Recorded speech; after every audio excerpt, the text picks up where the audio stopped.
أعوذ بالله من الشيطان الرجيم.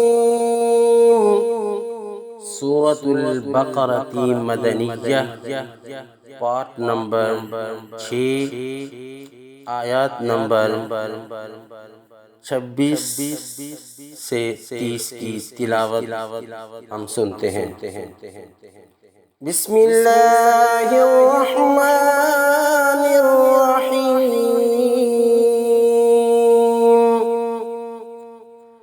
إن الله لا يستحيي أن يضرب مثلا ما بعوضة فما فوقها فأما الذين آمنوا فيعلمون أنه الحق من ربهم وأما الذين كفروا فيقولون ماذا أراد الله بهذا مثلا يضل به كثيرا ويهدي به كثيرا وما يضل به إلا الفاسقين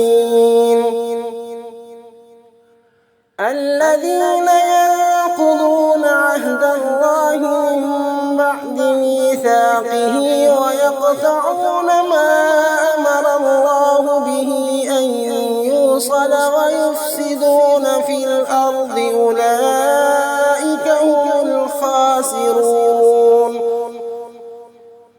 كيف تكفرون بالله وكنتم أمواتا فأحياكم ثم يميتكم ثم يحييكم ثم إليه ترجعون.